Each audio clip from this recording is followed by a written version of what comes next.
Começa agora o Folha no Ar, primeira edição.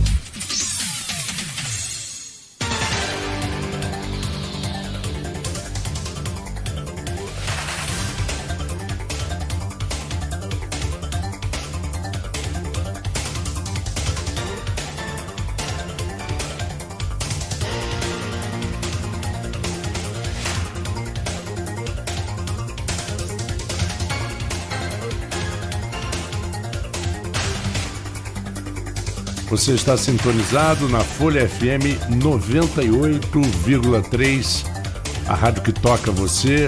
Hoje é segunda-feira, dia 9 de dezembro de 2019. São 7h06. Bom dia a todos os ouvintes da Folha FM. Eu sou o Marco Antônio Rodrigues. Uma boa semana para todos. Esperando que tenha sido um ótimo final de semana.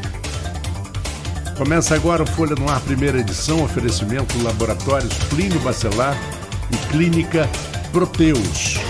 Vamos agora aos principais assuntos e manchetes do jornal Folha da Manhã, mas antes a previsão para hoje.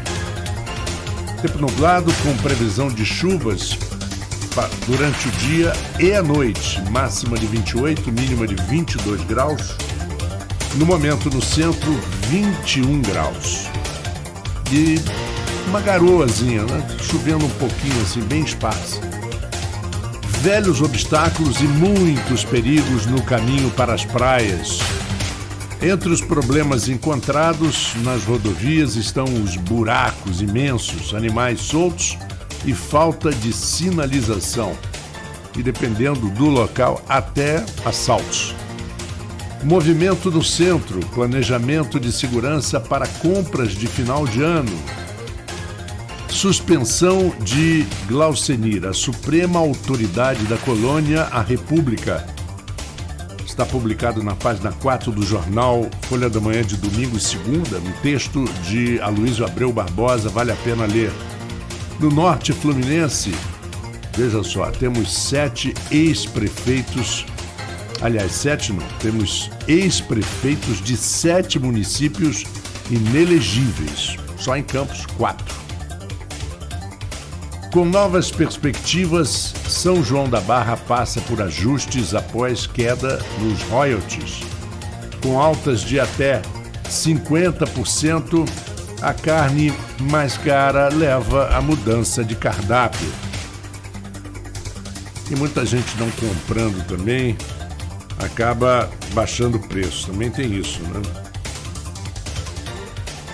Ainda em alerta, a Defesa Civil faz vistoria em Ururaí. Mas como nós temos previsão de chuvas ainda hoje e amanhã, é bom esperar um pouquinho. Sobre câncer de pele, o dezembro laranja com consultas gratuitas. Os nossos ouvintes podem acompanhar as nossas transmissões através dos aplicativos de iOS e Android, pelo Facebook, YouTube em Folha FM 98,3 ou pelo nosso site folhafm98.com.br, também radios.com.br. Daqui a pouquinho teremos aqui no estúdio da Folha FM o jornalista Arnaldo Neto. Nosso assunto de hoje é empreendedorismo. Vamos ver aqui. Empreendedorismo, primeiro evento em praça pública do Brasil no dia 9, hoje em Campos. Esse será o assunto de hoje, um assunto muito pontual, muito atual e muito importante para que vocês possam pensar em alguma coisa, né, das vidas, o que faremos das nossas vidas. Empreendedorismo é uma grande saída, grande plano B que pode virar plano A em pouco tempo. Mas falando um pouquinho dessas manchetes do jornal, isso já é um problema que assusta não só a região norte fluminense, mas várias estradas no Rio de Janeiro, coisa que acontece muito menos nas estradas de São Paulo, os velhos obstáculos e perigos no caminho para as praias. Como eu falei aqui na abertura da manchete, entre os problemas das rodovias, os buracos imensos, animais soltos em estradas como o BR-101, né? Em várias ocasiões, isso já aconteceu, até com com amigos e comigo também, falta de sinalização total. Às vezes a estrada é repavimentada, não é repavimentada da forma correta, a gente sabe disso, porque logo depois os buracos já acontecem novamente, até porque muitas estradas pequenas da região do estado do Rio de Janeiro são tomadas por caminhões e elas não foram feitas, teoricamente, para suportar o peso e o tráfego de caminhões, então um tráfego mais pesado. A precariedade das rodovias, está escrito no jornal, que cortam campos e dão acesso às praias da região, são motivos de preocupação para os usuários. Entre os principais problemas estão buracos animais, falta de iluminação e sinalização, como eu falei. Na BR-356, Campos São João da Barra, apesar da conclusão da obra de interseção, o trânsito ainda não foi liberado pelo DINIT. E olha que é uma BR, é uma estrada federal que aguarda o remanejamento de postes. Essa matéria está na página 6 e na página 7, e isso é realmente um assunto que interessa a todos, porque você vai com o seu carro ou muitas vezes você vai de ônibus, tranquilo, com a sua bermudinha. Não, tô brincando aqui com o Arnaldo, que acabou de chegar. Arnaldo, bom dia. Bom dia, quer um tempinho? Nós estou falando do perigo que as estradas, não só da região, mas de quase todo o estado do Rio. As estradas são muito maltratadas, né? Bom dia, Marco. Bom dia, Beto. Bom dia, ouvinte da Folha FM. Rapaz, hoje o dia foi corrido, hein? Até porque ontem foi confraternização do pessoal da Folha. Uhum. Após ter gente chegando em casa ainda. Eu tive tempo de tirar um cochilo um pouquinho ainda, antes de vir para cá.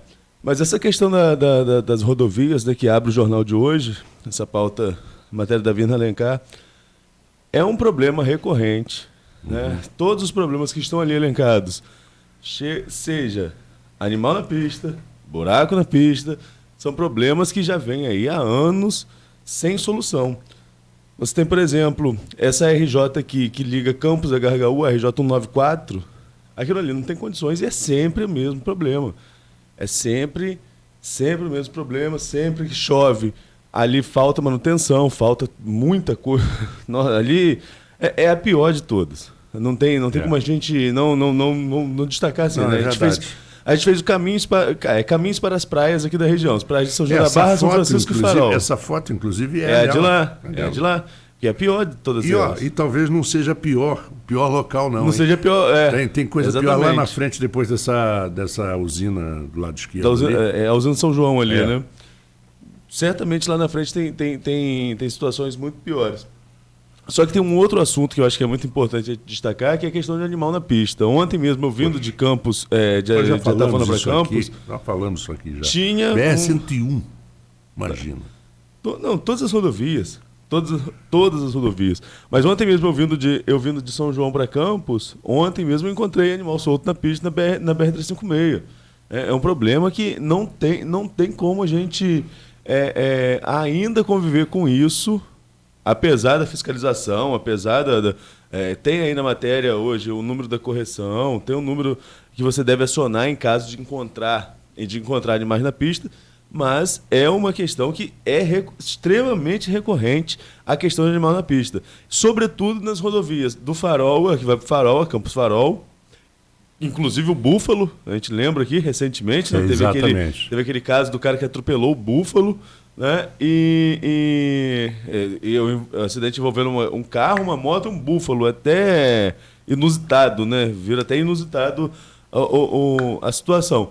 E tem também aqui na BR-356 a questão de gado na pista, cavalo também, é uma questão extremamente recorrente. E a culpa de quem? A culpa é do proprietário, né? O animal, coitado. O animal não pensa, né? Mas o proprietário tem que tomar conta. Muita gente bota cavalo para pastar à margem da rodovia com a corda folgada e o bicho, coitado, o bicho sai andando e acaba entrando na pista e pode ocasionar um acidente muito mais grave.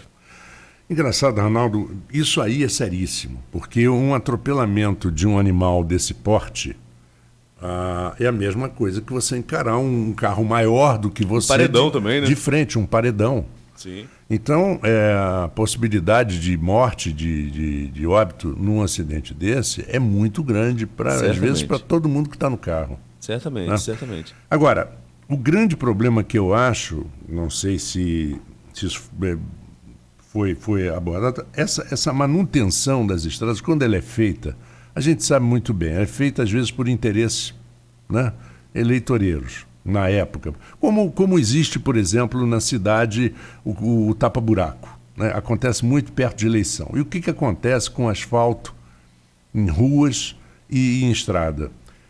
Em ruas, se você não estiver atento nas águas fluviais, você coloca o asfalto, fica tudo muito bonitinho, na primeira chuva enche tudo. E a água destrói depois todo aquele asfalto, porque ele não é feito da forma que deve ser feita, né? Tem várias camadas. Não é uma brincadeira que a gente faz. Você entende mais disso do que eu, né? Sim, mas na estrada, por exemplo, você pega a BR-356. Até 20 anos atrás, Arnaldo, o que passava na BR-356? No máximo, um ônibus de Atafona, de São João da Barra, Campos. Hoje carros. em dia, né? Hoje nós temos uma estrada que vai para o Porto do Açu. Sim. Nós vemos, eu cansei de ver caminhões pesadíssimos na estrada, e a estrada ela não é feita para isso.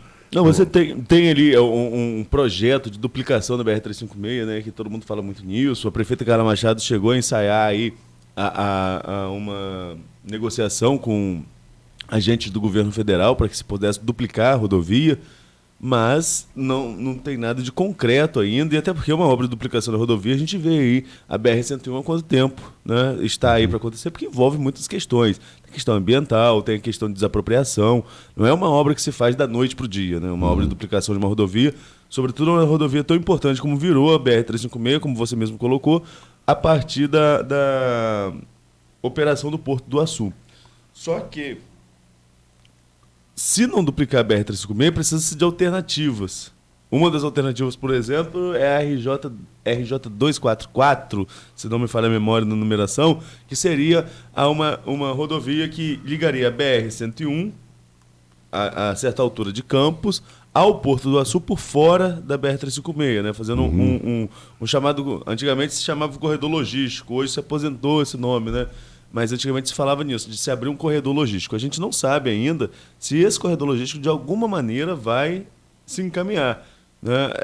É uma concessão, vai ser uma concessão privada, vai ser uma rodovia com pedágio para uma empresa construir essa rodovia. Vai ter interesse de alguma empresa nesse leilão? O governo do estado vai abrir o leilão, isso aí não há dúvida, né? O governo Whitson pagou 4 páginas recentemente no jornal o Globo com matéria especial, e dentre essas matérias especiais nas 4 páginas do Globo estava esse leilão para concessão ali da área, entre Campos e o Açu. Agora, basta saber se vai ter empresa interessada, né? E 2, quando que isso vai ficar pronto, né? E, por exemplo, na BR-101 a gente pode ver aqui há quanto tempo a gente paga o pedágio? Quem trafega aqui na BR-101? Muito tempo. Agora a gente está começando a colher os frutos. Aliás, esse é outro... É verdade. Tem toda a razão. Mas quando... eu me lembro perfeitamente, 2007, 2008, de 2007 para 2000... Acho que foi em 2007 começou começou a construção da Praça do Pedágio. E ainda não tinha sido feita nenhuma extensão, nenhuma duplicação. Não, primeiro cobra. Primeiro cobra, aqui no ao Brasil contrário assim. dos Estados Unidos. Aqui no Brasil Estados Unidos, se vocês querem pegar essa estrada, por exemplo, a Turnpike, a Florida Turnpike, tem uma empresa que ela é responsável por tudo, mas ela paga primeiro, depois ela vai buscar. É um investimento que você faz. Ora bolas. Assim até eu e Arnaldo e Beto aqui vamos fazer o seguinte, vamos nós 3. Vamos explorar primeiro, né? Vamos explorar primeiro. Aí, meu amigo. É verdade. Pelo amor de Deus. É verdade. Mas aqui no Brasil, infelizmente, é assim, né? A gente vê não é, a BR-101 não é uma exceção, não é um caso único, mas isso acontece demais. Hoje, como eu colocava, hoje a gente já colhe os frutos, né, da duplicação. Hoje a redução de acidentes da BR-101, graças a Deus, e não só a Deus, mas a essa intervenção, é estrondoso. Não, né? A tá rodovia muito. da Morte, Antes você levava 5 horas para chegar no Rio de Janeiro, hoje você já está fazendo, sem correr muito, em 3 horas e 3 40. horas de carro, 3h30, De carro, 3h30. Exatamente. De ônibus, eu fui de ônibus ao Rio recentemente, agora para assistir a final da Libertadores, 4 horas cravado da rodoviária do Shopping Estrada à rodoviária a Novo Rio, 4 horas cravado. O ônibus, né, tem uma velocidade mais reduzida, tem, né? Sim, mas ele tem uma manutenção de velocidade impressionante. Exato, Ele tem uma regularidade. E se você fizer as contas de quilômetro, dá isso mesmo. É isso mesmo, né? Você faz 4 horas cravado, assim, eu fiquei impressionado. Eu já peguei viagem para o Rio de 6, 7 horas. Né? São 290 quilômetros até a rodoviária, Novo Rio. Quase isso. 270 até a ponte, se não me engano, e mais 14 ou 15. Mas se você multiplicar 80, dividir, né, 300 por 80, dá mais ou menos isso. 8 vezes 4, 32. 4 horas, até menos até se quiser. Pois é. Mas aí, mas a gente já pegou viagem, né, Marco? Olha, de levar 5, 6, 7 horas daqui ao Rio de Janeiro, fora do período de feriado, fora isso, né? Então, você colhe os frutos hoje dessa duplicação, mas é um processo muito lento. Então, se acontecer a duplicação da BR-356, o que particularmente eu duvido, como uma pessoa que usa essa BR praticamente todos os dias, se acontecer, não é uma coisa de hoje para amanhã. É uma coisa que vai demorar um pouquinho mais. Então você tem aí outras prioridades para o governo federal. Você tem a EF-118, que é a estrada de ferro que vai ligar Vitória ao Rio de Janeiro, que é extremamente importante na questão logística para o Rio, muito mais importante do que duplicar a BR.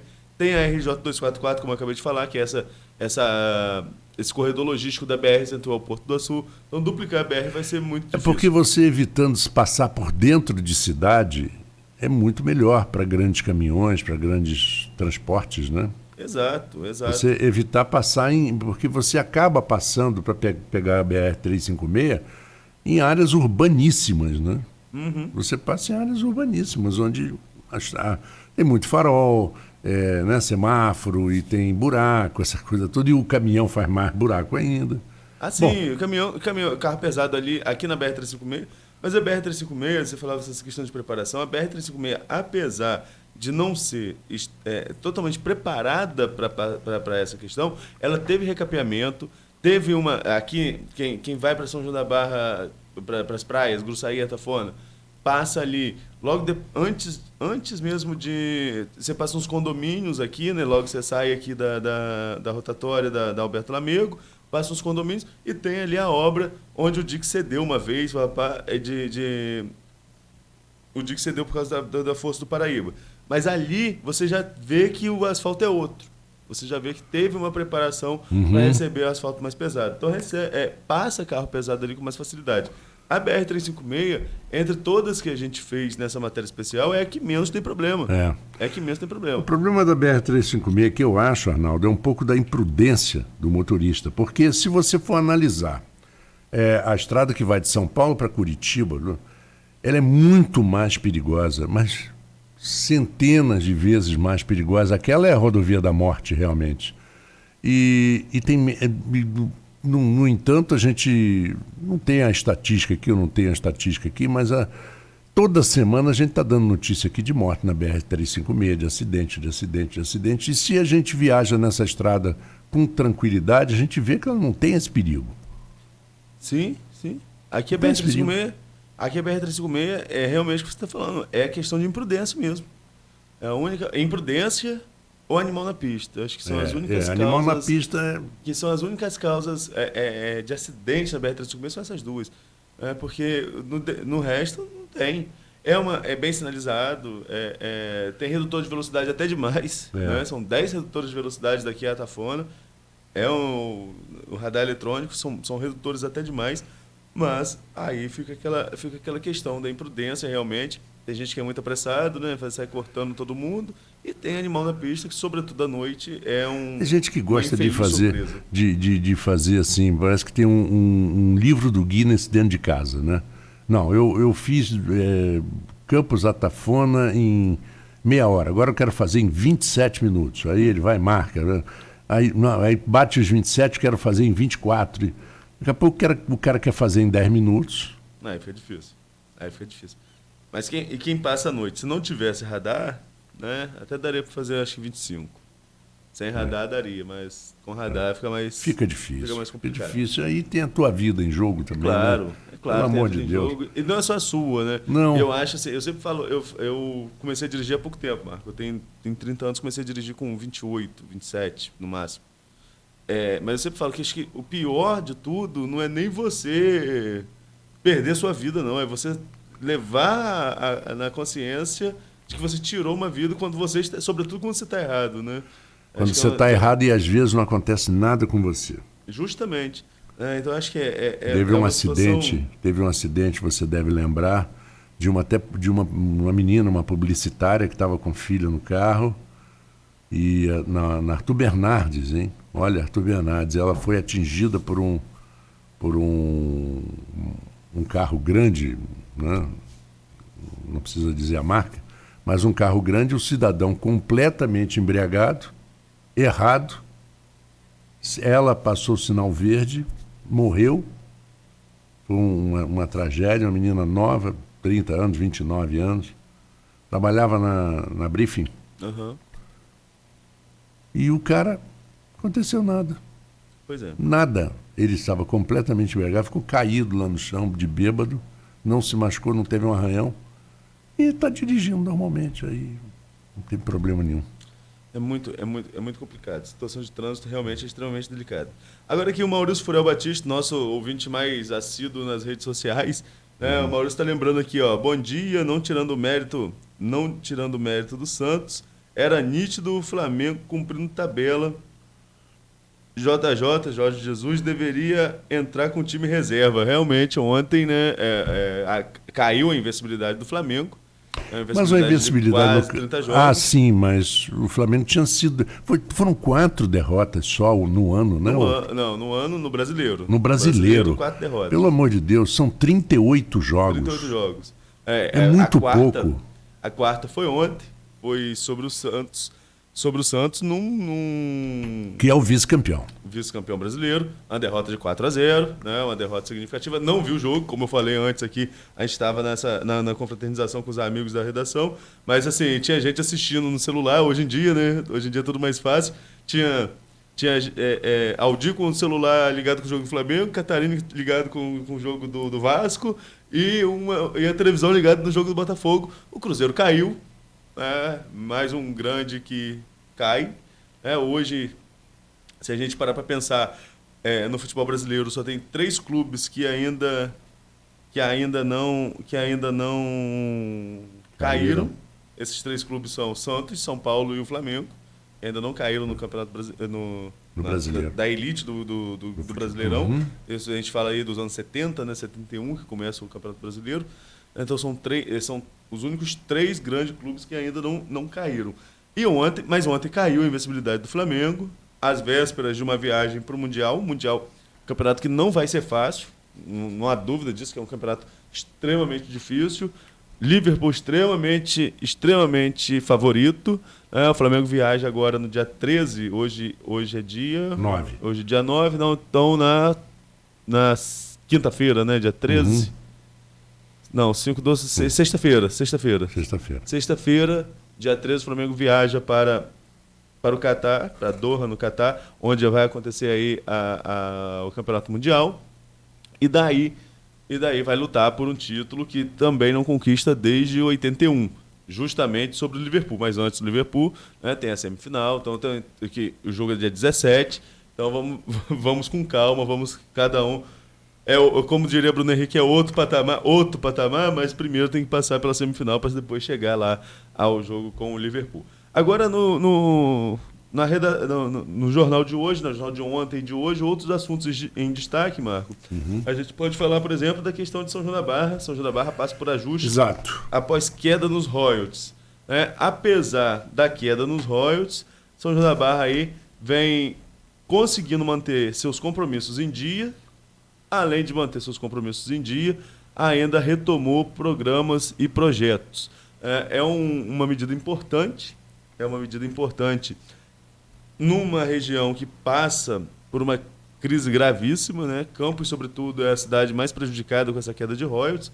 Macaé também sofre demais com essa questão. E o que acontece? São João da Barra conseguiu voltar com o cartão cidadão, em parte com o cartão cidadão, cartão universitário, tudo isso agora, apesar das medidas de crise, reajustando suas contas. Reajustou contratos, reduziu contratos, diminuiu o valor dos contratos e aí consegue fazer algumas medidas. Campos é uma cidade muito maior, com um orçamento que é maior, mas proporcionalmente até mesmo menor. E o que acontece com Campos é que ainda tem que reajustar muita coisa, né? Campos, Quissamã também fez seus reajustes, Campos precisa reajustar também. O grande problema de Campos, como a gente já falou aqui várias vezes, é a máquina, que é extremamente inchada, e também a folha de pagamento, sobretudo de efetivos, que a folha, no total, chega aí a 1,1 bilhão. Com uma folha de 1,1 bilhão, o município não consegue chegar aí a um patamar de ajustar suas contas. Pois é, e vamos ver aqui. Deixa eu só registrar aqui o Luiz Mauro Macabu Pacheco, está também sempre com a gente aqui, lembrando que só quem ganhou ontem entre os times do Rio foi o Fluminense, do time do Rio de Janeiro, foi o Fluminense que bateu o Corinthians, né? O Fluminense ontem ganhou o Corinthians lá, então ele está aqui registrando, eu faço o registro também para todos os tricolores. Pois é, e agora só rapidamente, Arnaldo, essa notícia que eu acho assim, bem emblemática, né? O Norte Fluminense tem ex-prefeitos de 7 municípios inelegíveis, sendo que 4 em Campos.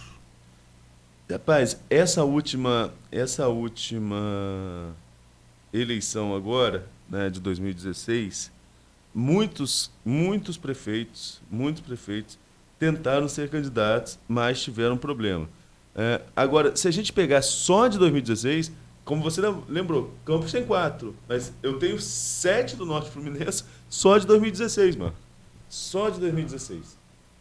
Não se a gente pegar, se a gente ampliar o leque, né, que aí vai outros nomes, mas agora, olha só de 2016 a gente tem Rosinha, Neco, de São João da Barra, Pedrinho Xerene, de São Francisco de Itabapoana, Luiz Fenemê, de São Fidélis, GG Cantarino, de Cardoso, Newton Furinga, de Quissamã, e seu Amaro é de Italva, se não me falha a memória aqui, deixa eu ver se eu acho aqui, só para confirmar.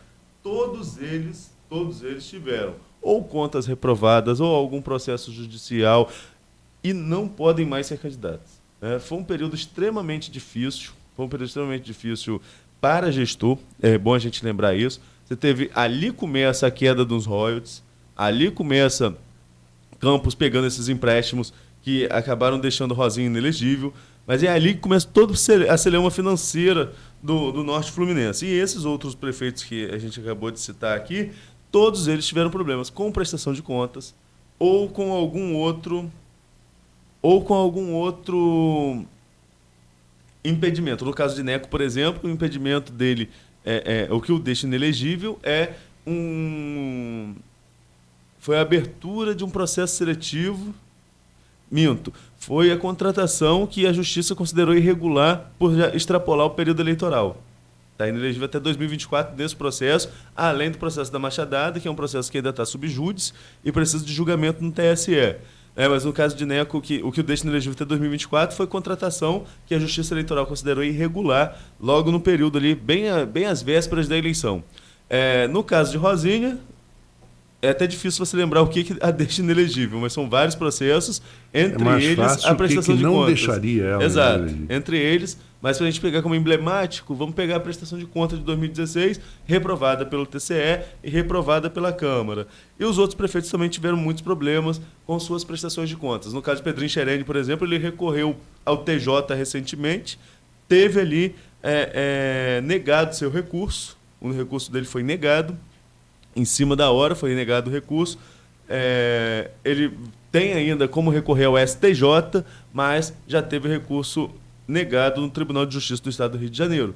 É uma questão que ainda vai se desdobrar, porque lá em São Francisco se desenha aí mais um embate da família Xerene com a família Barbosa Lemos. É uma coisa que pode acontecer. Para isso, Pedrinho tem que se cacifar e tem que se limpar judicialmente, digamos assim, com essa questão da prestação de contas. Quando você falou aí uns 7 nomes, não foi? Sim, sim. Mas aí você nem citou o Arnaldo, Não, nem citou o Garotinho e nem citou... Você citou Rosinha. Exato, esses 7 que estou falando são os 7. Arnaldo e Mocaiber. São 7 que saíram então, em 2016. São na região. No total, 11, né? Exato. Dos prefeitos que não se reelegeram no Norte Fluminense, todos estão inelegíveis. Olha só que situação. Você. Seu Amaro Carapebus, agora sim. Agora, isso de uma certa forma, Arnaldo, já é uma manifestação do eleitor, né? Também. Quando ele já não reelege... Aqui eu acho que candidato à reeleição aqui foi o Neco, o Pedrinho, a Furinga acho que disputou também, mas uma candidatura muito mais fraca. GG Cantarino disputou também. Seu Amaro não, já era reeleito. E Fenemê, acho que também já era reeleito, não podia disputar. Mas mesmo assim não fizeram sucessor. Quem não pôde disputar não fez sucessor. E daí... Que é uma derrota também, né? Justamente. Para eles, né? Porque... Justamente. A perpetuação como é que chama? Da sequência familiar ou partidária. Exato. Bom, só para encerrar aqui com uma notícia, eu já estou para dar essa notícia, dei na semana passada, a Escola Técnica Agrícola de Campos. Nosso amigo Marcelo, né? Grande Marcelo Almeida já esteve aqui com a gente, foi um prazer conhecê-lo. Está com inscrições abertas até o dia 16 de dezembro na Secretaria da Escola, de 8 às 16 horas, para o processo seletivo de ingresso em 2020, ensino médio técnico em agropecuária. O endereço é Avenida Wilson Batista, sem número, Parque Aldeia, em Campos dos Goitacazes. Grande abraço, Marcelo, conte com a gente e vamos a um pequeno intervalo e voltaremos já com o Folha no Ar, primeira edição. A Proteus, moderna empresa